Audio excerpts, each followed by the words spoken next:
Hi, fireflies. Let's read another chapter of Winnie the Pooh to get our bodies ready to cool down and rest a little bit.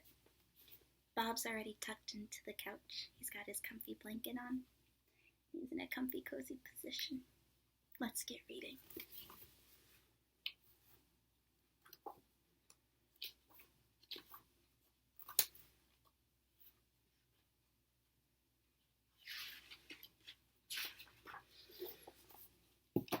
Chapter 8. Christopher Robin leads an expedition to the North Pole.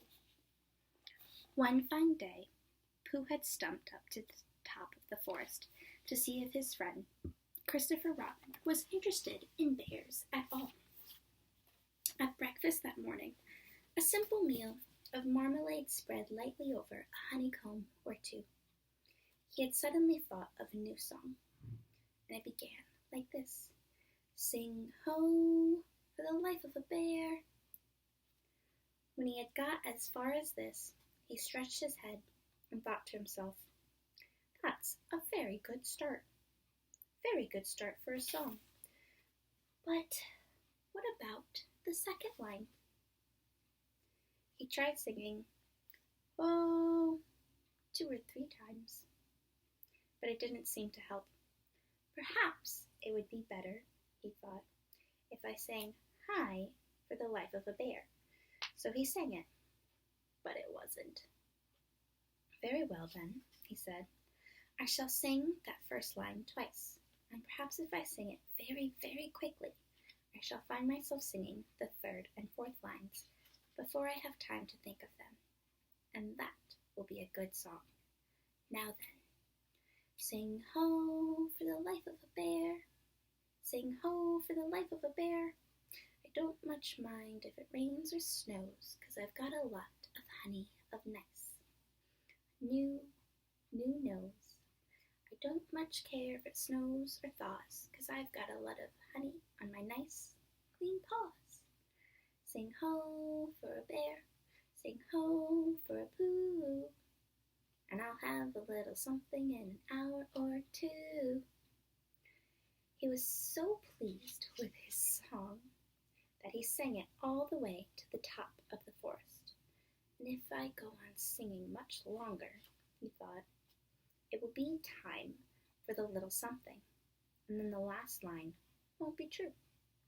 So he turned it into a hum instead. Christopher Robin was sitting outside his door, putting on his big boots. As soon as he saw the big boots, Pooh knew he had an adventure was going to happen. And he brushed the honey off his nose with the back of his paws. Chuck!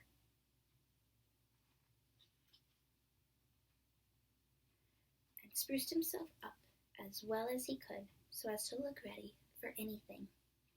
Good morning, Christopher Robin, he called out. Hello, Pooh Bear. I can't get this boot on. Oh, that's too bad, said Pooh. Do you think you could very kindly lean against me? 'Cause I keep pulling so hard that I fall over backwards. Pooh sat down, dug his feet into the ground, and pushed hard against Christopher Robin's back. And Christopher Robin pushed hard against his, and pulled and pulled and pulled at his boot, until he had got it on. Ah, that's that, said Pooh. What do we do next? We're all going to an expedition, said Christopher Robin, as he got up and brushed himself. Thank you, Pooh. Going on an expedition? Pooh asked eagerly. I don't think I've ever been on one of those. Where are we going on this expedition? Expedition, you silly old bear. It's got an X in it and 2 T's. Oh, said Pooh, I know. But he didn't really. We're going to discover the North Pole. Oh, said Pooh again. What is the North Pole? He asked. It's just a thing you discover, said Christopher Robin carelessly, not being quite sure himself. Oh, I see, said Pooh. Are bears any good at discovering it? Of course, said Christopher Robin. and Rabbit and Kanga and all of you. It's an expedition. That's what an expedition means. A long line of everybody. You'd better tell the others to get ready while I see if my plans are ready. We must all bring provisions. Bring what? Things to eat. Oh, said Pooh happily. I thought you said provisions. I'll go and tell them. And he stumped off. The first person he met was Rabbit. Hello, Rabbit, he said. Is that you? Let's pretend it isn't, said Rabbit, and see what happens. I've got a message for you. I'll give it to him. We are all going on an expedition with Christopher Robin. What is it when we're on it? A sort of boat, I think, said Pooh. Oh, that sort. Yes, and we're going to discover a pole, or something. Or was it a mole? Anyhow, we're going to discover it. We are we? Said Rabbit. Yes, and we've got to bring Pooh things to eat, in case we want to eat them. Now I'm going to go down to Piglet's. Tell Kanga, will you? He left Rabbit and hurried down to Piglet's house. The piglet was sitting on the ground at the door of his house, blowing happily as a dandelion, and wondering whether it would be this year, next year, sometime, or never. He had just discovered that it would be never, and was trying to remember what it was, and hoping it wasn't anything nice, when Pooh came up. Oh, Piglet, said Pooh excitedly, we're going on an exposition. All of us? With, things to eat. To explore? Discover something. To discover what? Asked Pooh anxiously. Oh, just something. Nothing fierce? Asked Piglet. Christopher Robin didn't say anything about fierce, said Pooh. He just said it had an X. It isn't their necks I mind, said Piglet earnestly. It's their teeth. But if Christopher Robin is coming, I don't mind anything. In a little while, they were already at the top of the forest, and the exposition started. First came Christopher Robin and Rabbit, then Piglet and Pooh, then Kanga with Roo in her pocket, and Owl, then Eeyore, and at the end, in a long line, all Rabbit's friends and relations. I didn't ask them, explained Rabbit carelessly. They just came. They always do. They can march at the end after Eeyore. What I say is that it's unsettling. I didn't want to come on this expo. What Pooh said. I only came to oblige.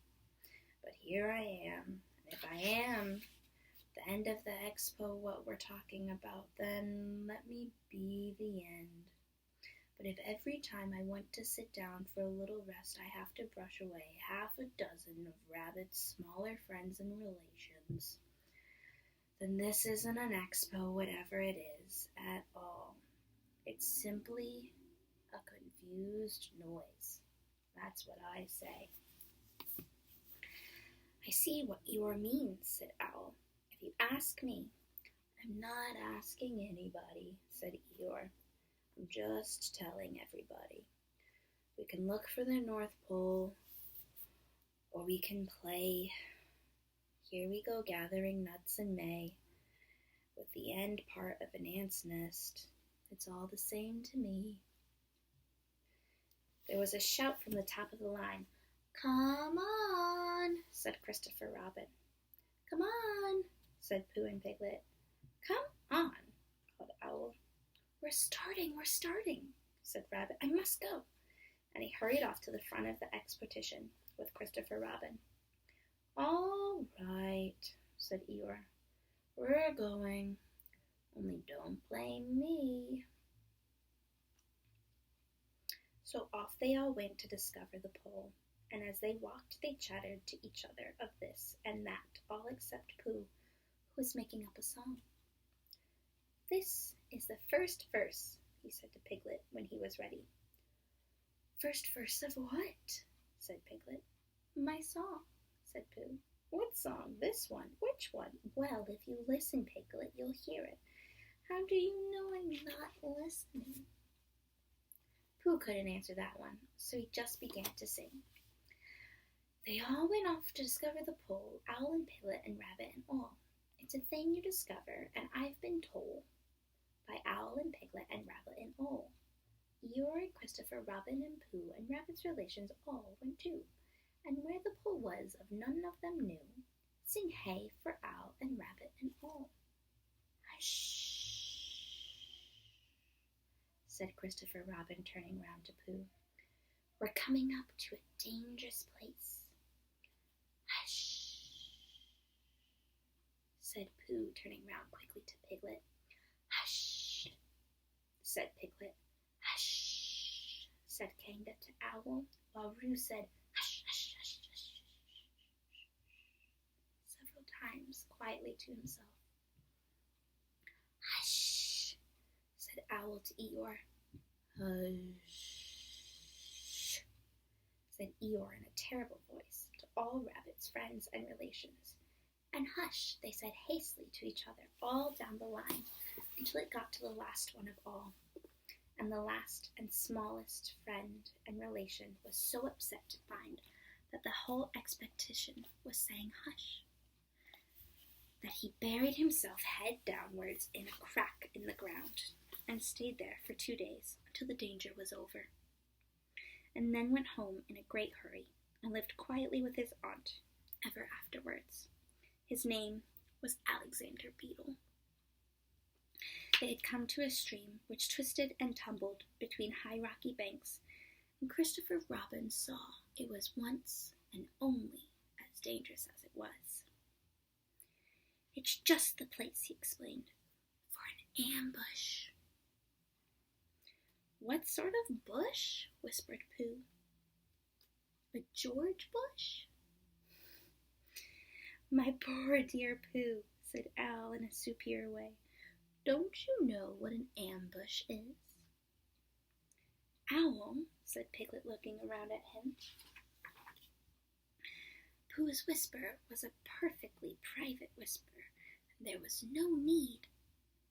"An ambush," said Owl, "is sort of surprise. So is a George bush," said Pooh. "An ambush, as I was about to explain to Pooh and Piglet, is a sort of surprise," said Owl. "If people jump out at you suddenly," explained Pooh, "it's an ambush." Pooh, who now knew what an ambush was, said that a gorse bush was sprung at him suddenly one day when he fell off a tree, and had taken 6 days to get all the prickles out of himself. "We are not talking about a gorse bush," said Owl a little crossly. "But I am," said Pooh. They were climbing very cautiously up to the stream, going from rock to rock, and after they had gone a little way, they came to a place where the banks widened out at each side, so that on each side of the water there were a level strip of grass on which they could sit down and rest. As soon as he saw this, Christopher Robin called, "Halt!" and they all sat down and rested. "I think," said Christopher Robin, "that we ought to eat all our provisions now, so that we shan't have to carry so much more." "Eat all our what?" said Pooh. "All that we've brought?" said Piglet, getting to work. "That's a good idea," said Pooh, and he got to work too. "Have you all got something?" asked Christopher Robin with his mouth full. "All except me," said Eeyore, "as usual." He looked round at them in his melancholy way. I suppose none of you are sitting on a thistle by any chance. I believe I am, said Pooh. How? He got up and looked behind him. Yes, I was. I thought so. Thank you, Pooh. If you've quite finished with it, he moved across to Pooh's place and began to eat the thistle. If you don't do them any good, sitting on them, he went on as he looked up, it takes all life out of them. Remember that another time, all of you, don't sit on thistle. A little consideration, a little thought for others makes all the difference. As soon as he had finished his lunch, Christopher Robin whispered to Rabbit, and Rabbit said, Yes, yes, yes, yes, yes, yes, yes, yes, of course, and they walked a little way up the stream together. I didn't want the others to hear, said Christopher Robin. Quite so, said Rabbit, looking important. It's only Rabbit. I suppose you don't know. What does the North Pole look like? Well, said Rabbit, stroking his whiskers. Now you're asking me. I did know once. I've only sort of forgotten, said Christopher Robin carelessly. It's a funny thing, said Rabbit, but I've sort of forgotten too. Although I did know once. I suppose it's just a pole stuck in the ground. Sure to be a pole. Well, I should think it would be sticking in the ground, shouldn't you? Because there'd be nowhere else to stick it. Yes, that's what I thought. The only thing, said Rabbit, is where is it sticking? That's what we're looking for, said Christopher Robin. They went back to the others. Piglet was lying on his back. Roo was washing his face and paws in the stream, while Kanga explained to everybody proudly that this was the first time he had ever washed his face himself. And Owl was telling Kanga an interesting anecdote full of long words like an encyclopedia. To which Kanga wasn't listening. I don't want to hold with all this washing, said Eeyore. This modern behind-the-ears nonsense. What do you think, Pooh?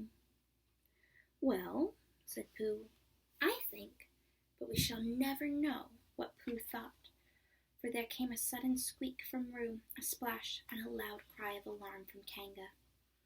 So much for washing, said Eeyore. Roo's fallen in, cried Rabbit, and he and Christopher Robin came rushing down to the rescue. Look at me swimming, squeaked Roo from the middle of his pool, and was hurried down from a waterfall into the next pool. Are you all right, Roo, dear? Called Kanga anxiously. Yes, said Roo. Look at me swoo. And down he went, over to the next waterfall, and into another pool. Everybody was doing something to help Piglet. Piglet, wide awake suddenly, was jumping up and down and making, "Oh, I say," noises. Owl was explaining. In a case of sudden and temporary immersion, the important thing was to keep the head above water. Kanga was jumping along the bank, saying, "Are you sure you all right, Roo, dear?" To which Roo, from whatever pool he was in at the moment, was answering, "Look at me swimming, I'm doing so good, Mama."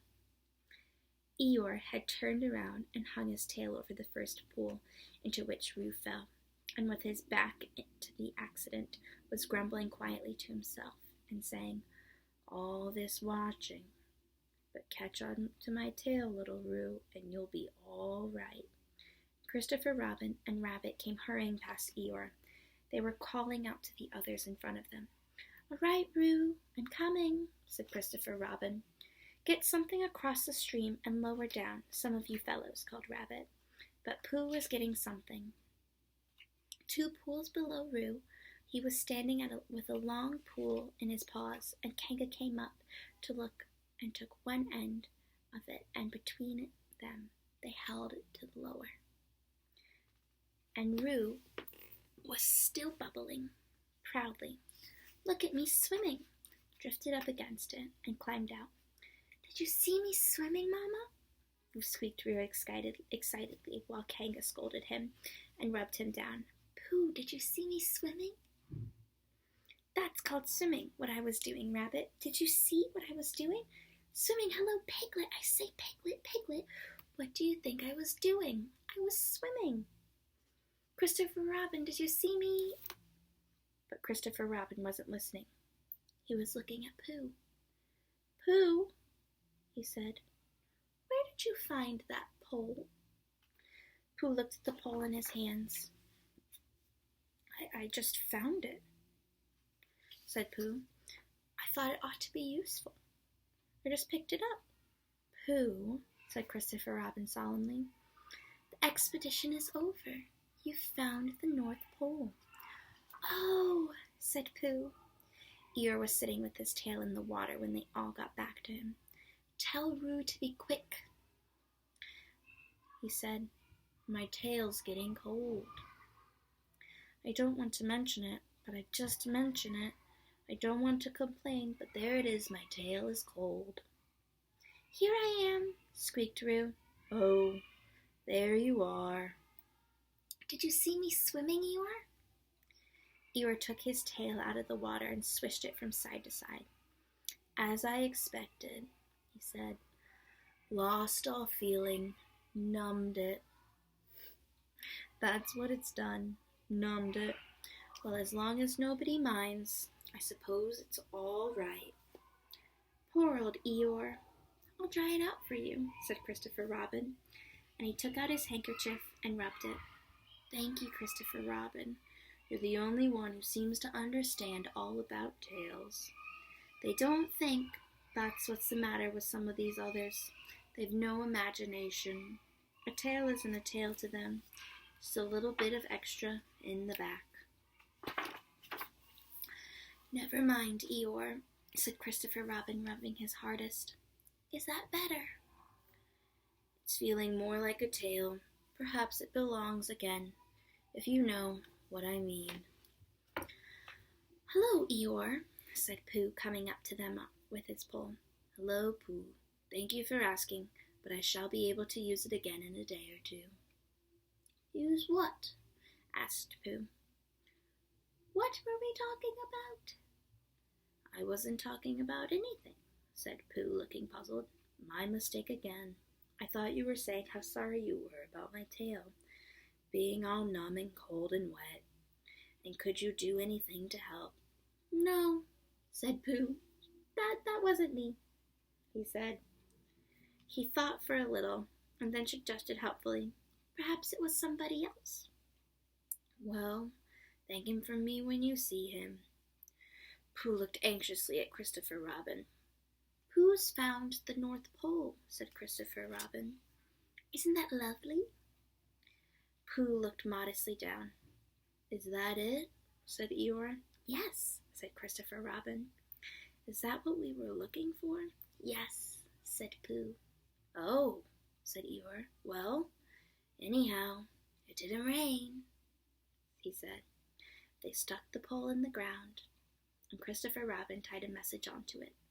"North Pole, discovered by Pooh. Pooh found it." Then they all went home again, and I think, but I'm not quite sure, that Roo had a hot bath and went straight to bed. But Pooh went back to his own house, and feeling very proud of what he had done, had a little something to revive himself. The end. Fireflies. Bob is just about to fall asleep for his nap. I hope all of you take a moment to relax and maybe take a nap too. Sleep well, fireflies. Till next time.